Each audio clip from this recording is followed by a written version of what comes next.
Hello friends, मैं सोनी खुराना स्वागत करती हूँ आप सभी का अपने YouTube channel get your goal पर। तो फ्रेंड्स, कैसे हैं आप सब लोग और कैसी चल रही है आप लोगों की एग्जाम की तैयारी। आज हम बहुत ही इम्पोर्टेंट टॉपिक को पढ़ने वाले हैं, इम्पोर्टेंट टॉपिक को डिस्कस करने वाले हैं, जो कि है सीसीई यानी कि कॉन्टिन्यूअस एंड कॉम्प्रिहेंसिव इवैल्यूएशन, जिसे कहते हैं सतत एवं व्यापक मूल्यांकन। और हम पढ़ने वाले हैं स्कूल बेस्ड असेसमेंट के बारे में और कुछ इवैल्यूएशन की इम्पोर्टेंट टेक्निक्स के बारे में भी जानेंगे। और लास्ट में मैं आपको बताऊंगी कुछ इम्पोर्टेंट पॉइंट्स जो एग्जाम में सीसीई से रिलेटेड मोस्टली पूछे जाते हैं, मतलब कुछ इम्पोर्टेंट पॉइंट्स जो मोस्टली एग्जाम में आते हैं जो कि सीसीई से रिलेटेड है। इसलिए फ्रेंड्स, आप मेरी वीडियो को पूरा एंड तक देखिएगा। अगर वीडियो पसंद आए तो लाइक शेयर कर दीजिएगा, और अगर आपने अभी तक चैनल को सब्सक्राइब नहीं किया है तो सब्सक्राइब कर दीजिएगा। और एक बात और, आप प्लीज कमेंट सेक्शन में जरूर बताइएगा कि आपको समझ आया या नहीं। आइए स्टार्ट करते हैं हम आज की वीडियो को। हम समझते हैं सतत एवं व्यापक मूल्यांकन को।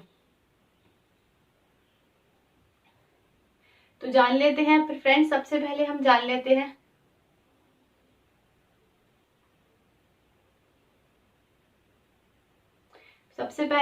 लेते हैं फ्रेंड्स सतत एवं व्यापक मूल्यांकन को कि ये क्या होता है।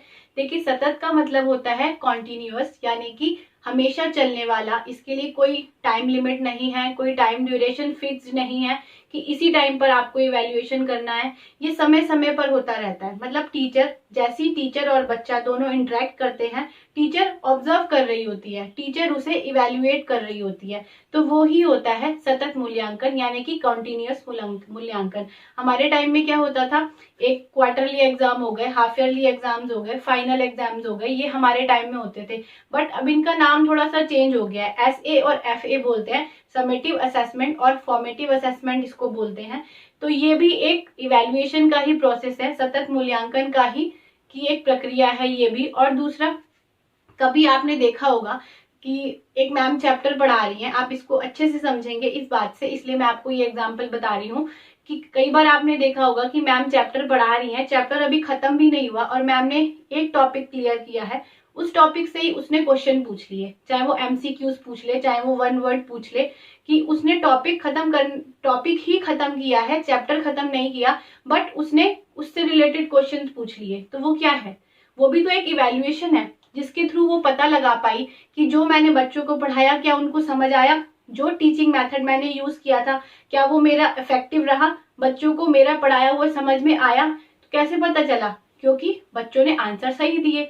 तो ये चीज क्या है, ये भी इवैल्यूएशन है। इसके लिए किसी टाइम ड्यूरेशन की कोई वेट नहीं करनी पड़ती कि हाँ 6 महीने बाद ही हम पूछेंगे, 3 महीने बाद ही पूछेंगे। देखो, इसका मोटिव ये है कि एक एग्जाम को हवा नहीं बनाना। हमारे टाइम पे क्या होता था कि बच्चे एग्जाम से इतना डरते थे, हम लोग भी, मुझे अभी तक अपनी बात भी याद है, जब बोर्ड के एग्जाम थे, मेरा 10th का पहला बोर्ड का एग्जाम था, मैं ऐसे डर गई थी कि जैसे कि पता नहीं कौन सा एग्जाम हो रहा है, कि क्या हाल हो गया था मेरा। मैं बहुत ही ज्यादा नर्वस हो गई थी। मैं क्या, मोस्टली बच्चे हो जाते हैं, ऐसा हुआ बना हुआ था एग्जाम को, बोर्ड के एग्जाम को। और आजकल के बच्चे बहुत लाइटली लेते हैं, क्योंकि इतने तरीके से तो एग्जाम हो जाते हैं स्कूल में, प्री बोर्ड्स हो जाते हैं। प्री बोर्ड्स भी आप इसको ही ले सकते हो कि जो कॉन्टिन्यूअस इवैल्यूएशन है उसमें आप प्री बोर्ड्स को भी ले सकते हो, कि बच्चे जो होते हैं वो एग्जाम के लिए प्रिपेयर रहते हैं, उन्हें पता है कि हाँ एग्जाम होते रहते हैं, कोई हवा नहीं है। सरप्राइज टेस्ट भी इसी में ही आते हैं। कई बार मैम सरप्राइज टेस्ट ले लेती हैं बिना बताए कि हाँ आपका टेस्ट है। तो वो क्यों ले रही है, वो बच्चे को इवैल्यूएट कर रही है, वो सतत मूल्यांकन उसका चल रहा है उस बच्चे का, उसे पता भी नहीं चल रहा, और वो मैम उसको इवैल्यूएट कर रही है, ऑब्जर्वेशन कर रही है उसके ऊपर कि उसको क्या चीज समझ आई और क्या चीज समझ नहीं आई। तो ये तो हो गया सतत मूल्यांकन कि सतत क्या होता है। अब हम चलते हैं व्यापक मूल्यांकन की तरफ। व्यापक मूल्यांकन, देखो नाम से ही पता चल रहा है, व्यापक यानी कि ब्रॉड डोमेन है, बहुत बड़े स्तर पर होता है, एक लिमिटेड स्तर नहीं है। मतलब केवल हमें बच्चे को पेपर पेंसिल पर लिमिटेड नहीं रखना, हमने बच्चे के होलिस्टिक एस्पेक्ट्स लेने हैं, यानी कि जो हमने बच्चे को इवैल्यूएट करना है वो हमने उसको सर्वांगीण इवैल्यूएट करना है, हमने उसका सर्वांगीण मूल्यांकन करना है। हमारी जो एजुकेशन पॉलिसी है वो भी तो यही कहती है कि हमने बच्चे का केवल कॉग्निटिव डेवलपमेंट नहीं करना है, या हमने केवल बच्चे को किताबें नहीं रटवानी है, किताबों का ज्ञान नहीं देना, बल्कि हमने बच्चे का सर्वांगीण विकास करना है। चाहे वो उसका सामाजिक विकास हो, चाहे वो भावनात्मक विकास हो, चाहे वो संज्ञानात्मक विकास हो, चाहे वो उसका कोई भी एस्पेक्ट्स होता है, कोई भी डोमेन्स हो सकता है, मतलब हमने उसके हर पक्ष में उसका विकास करना है। तो जब हमने उसका हर पक्ष में विकास करना है तो हमें उसका मूल्यांकन भी तो करना होगा ना, कि इस बच्चे में कितना डेवलपमेंट हुआ, इस बच्चे में कितना सुधार हुआ। इस चीज को आप इस तरीके से समझ सकते हैं कि जो कॉम्प्रिहेंसिव इवैल्यूएशन होता है, यानी कि जो व्यापक इवैल्यूएशन होता है, वो दो तरीके का होता है। एक तो होता है स्कूलेस्टिक, जिसे आप, एक हो गया स्कूलेस्टिक, एक होता है को स्कूलेस्टिक। ठीक है, को स्कूलेस्टिक दो तरीके का होता है, जिसे आप हिंदी में कह सकते हैं शैक्षणिक, कहते हैं हिंदी में इसको शैक्षणिक, और इसे कहते हैं सह शैक्षिक या सह शैक्षणिक। ठीक है फ्रेंड्स, ये हो गया, दो तरीके का होता है। इसको आप कैसे समझ सकते हैं, इसमें तो आपका आता है सिलेबस और इसमें आपका आता है करिकुलम। देखो अब हम सिलेबस और करिकुलम को भी समझेंगे। बच्चे इसमें भी थोड़ा बहुत कंफ्यूज रहते हैं कि सिलेबस क्या होता है और करिकुलम क्या होता है। करिकुलम, ठीक है फ्रेंड्स, देखिए ये क्या होता है। शैक्षणिक स्तर पर क्या होता है, शैक्षणिक मतलब आपने बच्चे का केवल कॉपी पेंसिल टेस्ट लेना है। देखो जब स्कूल स्टार्ट होता है, सपोज स्कूल स्टार्ट हुआ 1 अप्रैल या 5 अप्रैल से स्कूल स्टार्ट हुआ, तो कुछ डोमेन्स या कुछ गोल्स जो होते हैं वो स्कूल पहले से ही बना लेता है कि हाँ हमने इस क्लास में इस साल में बच्चे को ये सिखाना है। सपोज आप ग्रामर का एग्जांपल लो, हमने बच्चे को नाउन, प्रोनाउन, एडजेक्टिव सिखाना है और एडवर्ब और जीरेंड वगैरह हम नेक्स्ट ईयर सिखाएंगे। ठीक है, तो इस बार का गोल क्या हुआ, नाउन, प्रोनाउन, एडजेक्टिव। अगर आप मैथ्स ले, हमने सिखाना है इस बार बच्चे को प्लस, मल्टीप्लाई और माइनस। डिवाइड हम नेक्स्ट सेशन में नेक्स्ट ईयर सिखाएंगे, तो इस बार का गोल क्या हो गया, प्लस, माइनस, डिवाइड, मल्टीप्लाई। तो क्या बच्चे को ये सब चीजें आई, जो गोल हमने बच्चे के लिए डिसाइड किया था या जो सिलेबस हमने डिसाइड किया था, ये सिलेबस हमने बच्चे के लिए डिसाइड किया था, क्या बच्चे को आया, क्या बच्चा कर पा रहा है, क्या बच्चा सीख पा रहा है, कितना सीखा है। ठीक है, और अगर नहीं सीखा तो क्यों नहीं सीखा, कमी कहाँ थी। क्योंकि देखो घुमा फिरा के कमी तो हम में ही है। हमने कमी, चाहे वो हमारे टीचिंग मेथड में हो, चाहे वो हमारे मैनेजमेंट में हो, चाहे वो हमारे सिलेबस में हो, लेकिन जो कमी है वो हम में है, फेलियर हमारा है, बच्चे का नहीं है। ठीक है ना, ये चीज भी ये भी सीसीई में के अंतर्गत ही आती है। तो क्यों इवेल्युएट करना है, वो सब चीजें जानने के लिए इवेल्युएट करना है ना बच्चे को। तो सिलेबस में बच्चे को आया या नहीं आया, तो वो चीज हम जब इवेल्युएट करते हैं, वो तो हो गया शैक्षिक स्तर यानी कि स्कूलेस्टिक डोमेन। और अब को स्कूलेस्टिक डोमेन क्या होता है, जिसके अंदर आता है करिकुलम। करिकुलम क्या होता है, जब एक बच्चा स्कूल में पैर रखता है और जब वो स्कूल से पैर बाहर निकालता है, उस बीच में उसने जो कुछ सीखा, जो कुछ उसका डेवलपमेंट हुआ, जो कुछ उसने सीखा, वो सब कुछ इस वाले डोमेन में आता है, यानी कि सह शैक्षिक पक्ष में आता है, वो करिकुलम में आता है। अब आपने देखा होगा हमारे टाइम में क्या होता था, English, Hindi, math, science, SST खत्म, है ना। बट आजकल क्या होता है, बहुत सारे इंपॉर्टेंट चीजें, फीचर्स ऐड किए गए हैं सिलेबस में, करिकुलम में ऐड की गई हैं। जैसे वो म्यूजिक हो गया, आर्ट एंड क्राफ्ट हो गया, योगा हो गया। आजकल तो योगा को बहुत ऐड किया जा रहा है हर स्कूल में। योगा हो गया, जूडो हो गया, या फिर आप पीटी हो गया, स्पोर्ट्स पीरियड होते हैं आजकल अलग से बच्चों के। तो वो सब क्या है, वो सब करिकुलम के अंदर आता है, वो सब सह शैक्षणिक पक्ष के अंदर आता है। तो इसको भी तो हमें इवेल्युएट करना है कि बच्चा सीखा या नहीं। और वो कैसे सीखेगा, बच्चा प्रेयर कैसे कर रहा है, बच्चा रिसेस टाइम में कैसे कर रहा है, बच्चा अगर वॉशरूम जा रहा है तो वो किस तरीके से जा रहा है, या वो जो भी चीज हम उसकी ऑब्जर्व करते हैं, वो सारी चीजें जो हम पूरे सुबह से लेके जब तक वो स्कूल से जाता नहीं है, कुछ ना कुछ तो वो सीख रहा है ना। क्योंकि आप, एक कहावत है, आप हर दिन बेहतर बनते हैं। ऐसा नहीं जो आप कल थे आज आप वही हो, आज कुछ ना कुछ बेहतरी जरूर हुई होगी आपके अंदर। तो बच्चे में भी ऐसे ही रोज डेवलपमेंट होता है। बच्चा हमारा जो करिकुलम फॉलो करता है या जो भी उसका विकास होता है वो डेली होता है। तो उसको नापने के लिए, उसको मेजर करने के लिए हमने उसे ही इवेल्युएशन कहते हैं। तो जब उसे हम इवेल्युएट करते हैं तो वो होता है को स्कूलेस्टिक इवैल्यूएशन, यानी कि अब आप समझ गए कॉम्प्रिहेंसिव इवैल्यूएशन जो होता है उसके अंदर क्या होता है, व्यापक मूल्यांकन, मतलब हर पक्ष का मूल्यांकन हम करेंगे, चाहे वो पढ़ाई से रिलेटेड हो, चाहे वो बिना पढ़ाई से रिलेटेड हो, चाहे वो कॉपी पेंसिल से रिलेटेड हो। आप इसमें यहाँ लिख सकते हैं कॉपी पेंसिल टेस्ट, जो आपके हाफ ईयरलीज होते हैं, जो आपके एसए और एफए हो गए, वो कॉपी पेंसिल टेस्ट वो आते हैं शैक्षणिक में, चाहे वो आपका कॉपी पेंसिल टेस्ट हो गया या फिर आपका दूसरा टेस्ट हो गया जो मैंने आपको भी बताया, आप बच्चे से योगा करा के देख सकते हैं, या फिर आप बच्चे को म्यूजिक जो आपने बच्चे को सिखाया है वो कितना आया, पीटी वो किस तरीके से कर रहा है।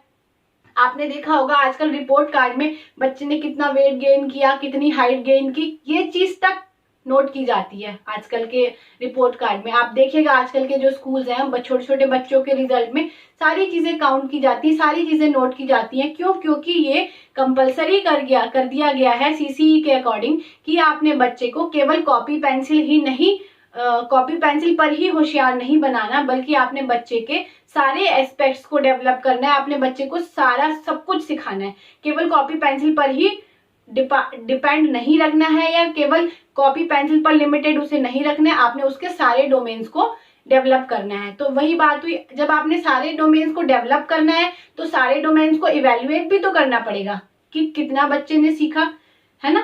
तो यही चीज होती है व्यापक एवं कंटिन्यूअस मूल्यांकन। आई होप आपको समझ आ गया होगा कि कॉन्टिन्यूअस एवं व्यापक मूल्यांकन क्या होता है। एक चीज और है जो है स्कूल बेस्ड इवेल्युएशन, यानी कि SBA जिसको कहते हैं स्कूल बेस्ड इवेल्युएशन।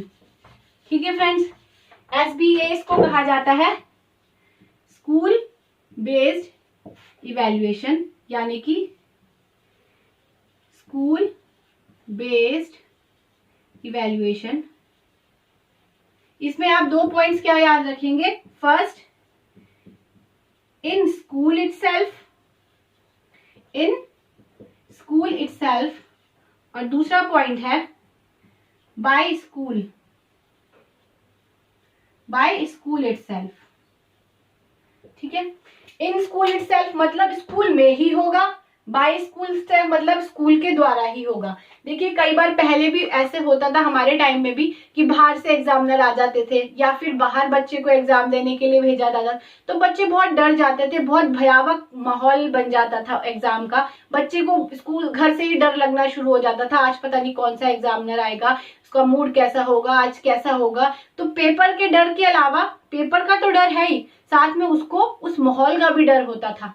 बट अब ये सब चेंज हो गया क्योंकि SBE आ गया है, स्कूल बेस्ड इवेल्युएशन ही अब किया जाएगा। ये CCE के अकॉर्डिंग ही है कि बच्चा जो है वो स्कूल में ही देगा, इवेल्युएशन उसका स्कूल में ही होना चाहिए, क्योंकि सबसे ज्यादा बच्चे को कौन जानता है, उसकी टीचर, उससे ज्यादा प्रिंसिपल तक भी नहीं जानती होती। क्यों? क्योंकि पूरा दिन बच्चा टीचर के साथ रहता है, तो टीचर को पता होता है कि एक्चुअल में बच्चा क्या है, या एक्चुअल में बच्चे का कितना डेवलपमेंट हुआ, एक्चुअल में बच्चे ने क्या सीखा, या ये बच्चा किस तरीके से सीखता है। तो वो चीज किसको पता होती है, सिर्फ टीचर को पता होती है। नेक्स्ट चीज है बाय स्कूल इटसेल्फ, मतलब स्कूल के द्वारा ही लिया जाता है, उसमें स्कूल का ही मैनेजमेंट होगा, स्कूल के ही टीचर्स होंगे, स्कूल के ही एग्जामिनर होंगे, और अगर कॉपी चेक हो रही है तो वो भी स्कूल के टीचर्स ही चेक कर रहे हैं। तो ये चीज होती है SBE के अकॉर्डिंग कि स्कूल में ही एग्जाम होना है और स्कूल के टीचर्स ही हर चीज को अरेंज करेंगे, वो भी इसलिए क्योंकि सबसे ज्यादा एक टीचर ही होता है जो बच्चे को जानता है। ठीक है, आई होप फ्रेंड्स आपको ये समझ आया होगा। अब हम जान लेते हैं कुछ टेक्निक्स को, कुछ इंपॉर्टेंट टेक्निक्स को, जिसके बारे में जिसमें से एग्जाम आ जाता है। ठीक है, एग्जाम में कई बार पूछा जाता है, जो टेक्निक्स होती हैं, इवैल्यूएशन की टेक्निक्स होती हैं, वो भी कई बार एग्जाम में पूछी जाती हैं। अब हम समझ लेते हैं इवैल्यूएशन की टेक्निक्स को एक एक करके। देखिए फर्स्ट है इवैल्यूएशन की टेक्निक ऑब्जर्वेशन। फर्स्ट क्या है, ऑब्जर्वेशन। वही मैंने आपको बताया कि आप बच्चे को ऑब्जर्व कर रहे हैं। कैसे ऑब्जर्व कर रहे हैं, आप बच्चे को पूरा दिन ऑब्जर्व कर रहे हैं कि बच्चा क्या सीख रहा है, क्या नहीं सीख रहा है। ये भी दो तरीके का होता है, एक डायरेक्ट और एक इनडायरेक्ट। आप डायरेक्ट ऑब्जर्व कर रहे हैं बच्चे को और एक आप इनडायरेक्ट ऑब्जर्व कर रहे हैं बच्चे को। ठीक है, दो तरीके का होता है। डायरेक्ट मतलब आप क्लास में उसको पढ़ा रहे हैं, आपने कोई क्वेश्चन उससे पूछा, वो जवाब दे पाया, या वो ज्यादा से ज्यादा क्वेश्चंस के जवाब दे पाता है या वो क्वेश्चंस के जवाब नहीं दे पाता है। तो आपको पता है ना इस बच्चे का मेंटल डेवलपमेंट कहाँ तक हुआ है या ये बच्चा कहाँ तक पहुंचा है, ये आपको पता है, ये और किसी को तो नहीं पता ना, दूसरी टीचर को नहीं पता होगा। सपोज आप पीटी टीचर है या स्पोर्ट्स टीचर है, सपोज आपने बच्चा आया था, स्कूल में आया था, तो बच्चा 5 मिनट तक भाग पाता था, उसके बाद वो थक जाता था। आज वो कितना भाग पाता है? क्या वो आज भी 5 मिनट तक ही भाग पाता है? थोड़ा सा ज्यादा भाग पाता है, आज वो 10 मिनट तक भाग पाता है। तो ये आपने ऑब्जर्व किया कि हाँ ये बच्चा 10 मिनट तक भाग पाता है, अब इसमें थोड़ा सा इम्प्रूवमेंट हुआ। कोई बाकी टीचर इसको नहीं ऑब्जर्व कर सकता क्योंकि वो वहां था ही नहीं, ना वो मेजर कर सकता है ना वो बता सकता है ना। अब आया इनडायरेक्ट की बात। इनडायरेक्ट आप कैसे ऑब्जर्व करते हैं? मतलब आपके पास कुछ डेटा है जिसके थ्रू आप उसको ऑब्जर्व करें। अच्छा आज बच्चे ने मार्क्स है, सपोज आपके पास उसकी कॉपी है, टेस्ट कॉपी उसके आपके पास है उसकी। अच्छा पहली बार उसके 10 मार्क्स आए, फिर 9 आए, फिर 7 आए, फिर से 10 आए, फिर 6 आए। तो आप ऐसे उसको इनडायरेक्टली ऑब्जर्व कर रहे हैं, वो आपके सामने नहीं है बट आप उसे इनडायरेक्टली ऑब्जर्व कर पा रहे हैं कि उसका कितना डेवलपमेंट हुआ है। ठीक है, सेकेंड पॉइंट हम आते हैं रेटिंग स्केल। सेकेंड पॉइंट है रेटिंग स्केल। ये एक स्केल है, सपोज चेकलिस्ट होती है, आपने कई बार देखा होगा कि हाँ टिक टिक टिक टिक, कोई सर्वे होता है, आपके घर में कोई सर्वे करने आता है, इसमें 12 साल से बड़े 2 बच्चे हैं, इसमें वो बच्चा, आपके पास इतनी जमीन है, आपकी इनकम इतनी है ना, इस टाइप से होता है। तो वो भी एक तरीके से सर्वे होता है। तो ऐसी एक बच्चे का एक लिस्ट बनाई जाती है जिसको कहते हैं रेटिंग स्केल। एक स्केल निर्धारित किया जाता है, चाहे वो ग्राफ में निर्धारित किया जाए, चाहे वो किसी भी तरीके से निर्धारित किया जाए कि हाँ कि बच्चा अगर 10 से 20 क्वेश्चंस के आंसर दे पाया तो वो यहाँ स्केल है, यहाँ पर स्टैंड करता है। अगर वो 20 से 50 तक के आंसर दे पाया तो वो यहाँ पर स्टैंड करता है। तो स्केल इस टाइप से एक स्केल स्कूल के द्वारा बनाया जाता है, एक स्केल स्कूल बनाता है जिसके अकॉर्डिंग आप बच्चे को एवेल्युएट कर सकते हो कि बच्चे को कितना आया या बच्चे ने कितना सीखा। ठीक है, नेक्स्ट पॉइंट हम लेते हैं इंटरव्यू। नेक्स्ट पॉइंट हम लेते हैं इंटरव्यू। इसमें क्या होता है? साक्षात्कार। बच्चा आपके सामने बैठा है, आप बच्चे से कुछ क्वेश्चंस पूछ रहे हैं या आपने बच्चे से कुछ करा लिया। सपोज देखो उसे पता नहीं था, डायरेक्ट वो आपके पास आया। सपोज आपने पूछा रेड और येलो कलर मिलकर क्या बनता है, आपने उससे डायरेक्ट ही पूछ लिया कि क्या बनता है। उसके पास 2 कलर्स नहीं है चेक करने के लिए कि क्या बनेगा या क्या नहीं आपने उसका फटाफट से टेस्ट ले लिया, ड्राइंग का भी हो गया और उसकी कॉग्निटिव डेवलपमेंट का भी एग्जाम हो गया। ये आपने पूछ लिया कि रेड और येलो मिलाकर तो ग्रीन बनता है या रेड और येलो मिलाकर तो ऑरेंज बनता है। ऑरेंज बनता है, वैसे रेड और येलो मिलाकर ऑरेंज बनता है, उसने बता दिया। तो आपको पता चल गया कि हाँ जो चीज मैंने इसको सिखाई थी इस बच्चे को समझ आ गई है। तो वो हो गया इंटरव्यू, यानी कि आप इंटरव्यू के थ्रू भी आप बच्चे को ऑब्जर्व कर सकते हैं, आप उसको इवेल्युएट कर सकते हैं। फोर्थ पॉइंट आपका हो गया एनेक्डोटल रिपोर्ट्स। फ्रेंड्स ये भी एग्जाम में कई बार पूछा जाता है, कई बार एनेक्डोटल रिपोर्ट्स के बारे में आ जाता है, पूछा जाता है कि एनेक्डोटल रिपोर्ट्स क्या होती हैं। तो एनेक्डोटल रिपोर्ट्स जो है वो एक इवैल्यूएशन का एक मेथड है, इवैल्यूएशन की एक टेक्निक है जिसमें क्या होता है आपके कुछ पॉइंट्स को नोट कर लिया जाता है। जैसे सपोज आज बच्चे ने लड़ाई की, ठीक है, आज बच्चे ने अपने जो उसके साथ का बच्चा था उसको मारा, ठीक है, तो ये चीज रिकॉर्ड हो गई। नेक्स्ट डे आज उस बच्चे ने अच्छा व्यवहार किया या आज उस बच्चे ने मैम के साथ बुरा व्यवहार किया, तो वो चीज नोट डाउन हो गई। ठीक है, तो वो कुछ पॉइंट्स ऐसे नोट डाउन हो जाते हैं, चाहे आपको स्कूल के एंड में मिले, चाहे वो आपका ईयर एंड हो गया आपको तब मिले, या फिर जब पीटीएम होती है तो मैम दिखा सकती हैं कि भैया देखो आपके बच्चे ने ये गलत किया या ये आपके बच्चे ने अच्छा किया। तो वो एक रिपोर्ट होता है जो टू द पॉइंट होता है, मतलब एक लाइन में ही होता है कि आपने कोई बहुत लंबा चौड़ा उसमें कोई ऐसे नहीं लिखना है कि बच्चे का कैरेक्टर कैसा है या बच्चे ने क्या क्या गलतियां करी हैं। वो एक रिपोर्ट होती है जो लाइन टू लाइन होती है, पॉइंट टू पॉइंट होती है, जिसके अकॉर्डिंग आप बच्चे को लिख सकते हो, बच्चे को ऑब्जर्व कर करके लिख सकते हो कि हाँ ये बच्चे ने ये किया, तो आप उसे इवेल्युएट कर सकते हो कि हाँ ये टोटल डेवलपमेंट बच्चे का कितना हुआ। अब इससे आप सोशल डेवलपमेंट मेजर कर सकते हो, जो चीज मैंने आपको अभी बताई कि बच्चे का सोशल डेवलपमेंट कितना हुआ, क्या वो सबसे लड़ता रहता है या फिर वो केवल दूसरे बच्चों से लड़ता है, या फिर वो अपने फ्रेंड्स के साथ अच्छा है दूसरों के साथ बुरा है, या फिर वो सबके साथ फ्रेंडली है। तो ये भी आपने उसको इवेल्युएट किया, आपने उसका सोशल डोमेन जो था, आपने उसका सामाजिक स्तर आपने उसका नापा, इवेल्युएट किया, उसका मूल्यांकन किया।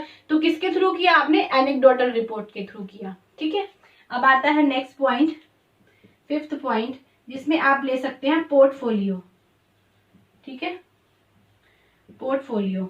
अब ये पोर्टफोलियो क्या होता है? आपने देखा होगा कि जैसे जो कोई एक्टर्स होते हैं या फिर कोई मॉडल्स वगैरह होते हैं, वो अपना पोर्टफोलियो बनवाते हैं, इस तरीके से फोटो खिंचवाई, इस तरीके से फोटो खिंचवाई, या फिर अपनी और चीजों का सारा एक पोर्टफोलियो बना लेते हैं, एक फाइल बना लेते हैं, और फिर वो जाके आगे देते हैं कि भाई देखो हम तो ये हैं। तो आप बच्चे का पोर्टफोलियो बनाकर उसे ऑब्जर्व कर सकते हैं, जिसमें अब ये पोर्टफोलियो और एनेक्डोटल में क्या डिफरेंस है? एनेक्डोटल जो होता है वो एक पॉइंट टू पॉइंट बात होती है, और पोर्टफोलियो जो होता है वो एक पोथी की तरह होता है। भाई उसमें बहुत सारे पेपर्स होंगे, बहुत सारे आपकी पूरी सारे डोमेन्स के बारे में आपका पूरा लिखा होगा विस्तार से, आप उनको एक एक करके पढ़ेंगे। आप उनको, अगर आपने किसी बच्चे का, कई बार ऐसा होता है जैसे टीवी वगैरह में भी दिखाते हैं कि इस बच्चे का स्कूल में कैसा रिकॉर्ड रहा, तो वो किसके थ्रू पता चलेगा? वो पोर्टफोलियो के थ्रू पता चलेगा। हर स्कूल में हर बच्चे का एक पोर्टफोलियो होता है, जिससे पता चलता है अगर वो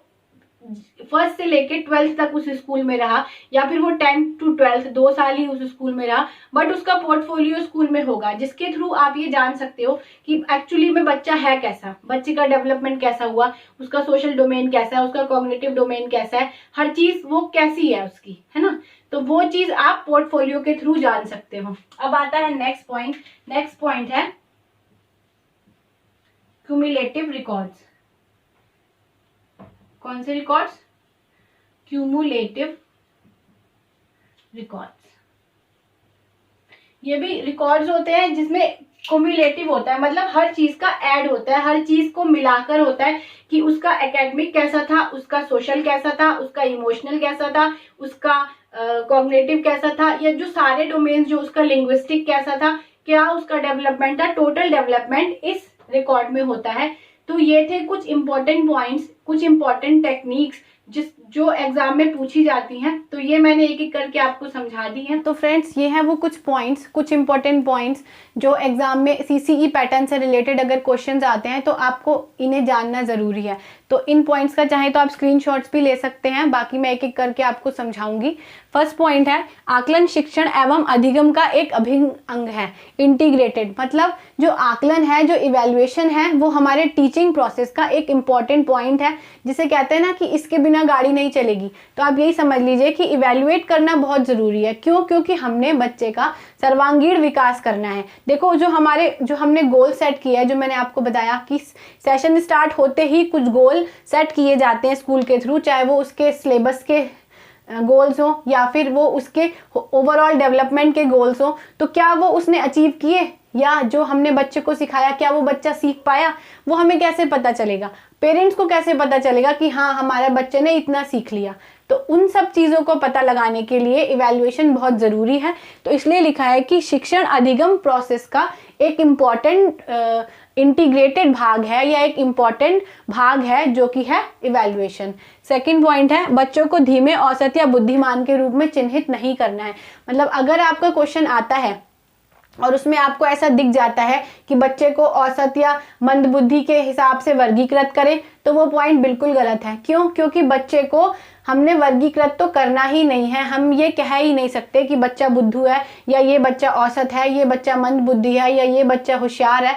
होशियार हाँ हम कह सकते हैं, बट हमें क्लासीफाइड नहीं करना है। ऐसे हमें नहीं करना है कि मंद बुद्धियों की क्लास अलग कर दी, औसत बच्चों की क्लास अलग कर दी, ऐसा नहीं करना है। मतलब हमें वर्गीकरण नहीं करना है, क्लासिफिकेशन नहीं करना है, क्योंकि अगर कोई बच्चा नहीं सीख रहा है तो उसमें हमारा फेलियर है, हमारे मैनेजमेंट की प्रॉब्लम है, हमारे टीचिंग मेथड्स की प्रॉब्लम है, हमारे टीचर्स की प्रॉब्लम है, हमारे करिकुलम की प्रॉब्लम है, हमारे सिलेबस की प्रॉब्लम है, बट बच्चों की कोई प्रॉब्लम नहीं है, बच्चों की कोई गलती नहीं है।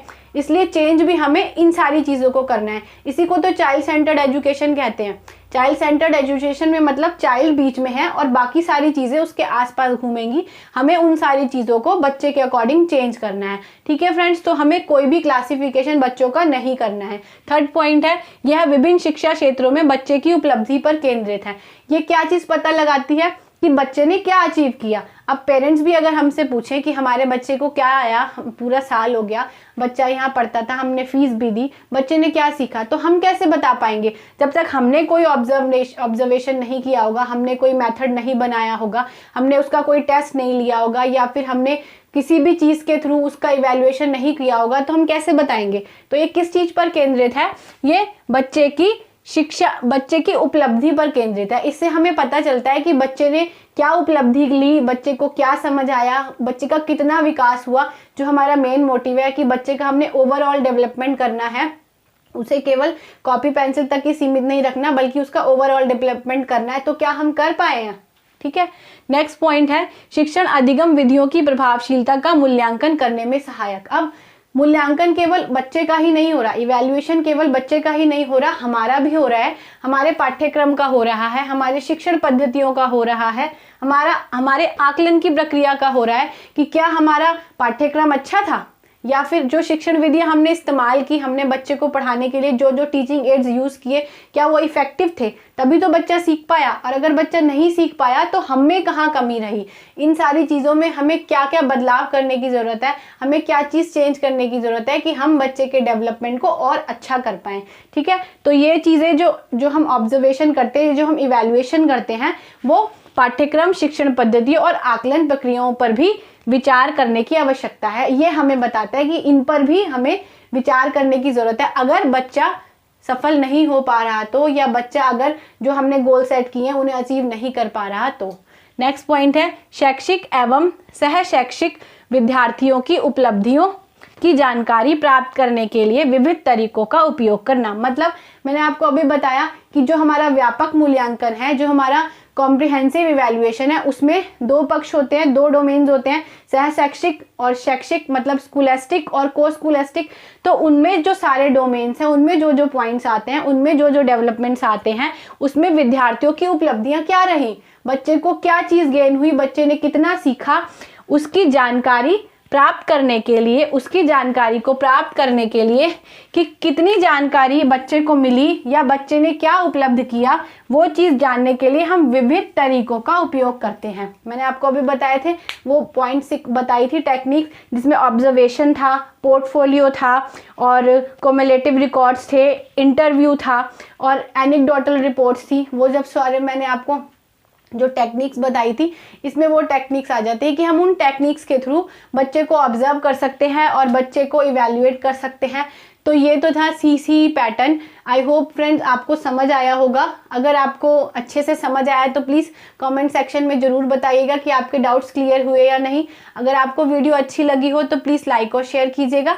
अगर आपने चैनल को सपोर्ट नहीं किया है, चैनल को सब्सक्राइब नहीं किया है, तो प्लीज़ फ्रेंड्स चैनल को सब्सक्राइब करके बेल आइकन प्रेस कर दीजिएगा, क्योंकि तभी आपको मेरी बनाई गई सारी वीडियोज़ के नोटिफिकेशन मिलते रहेंगे।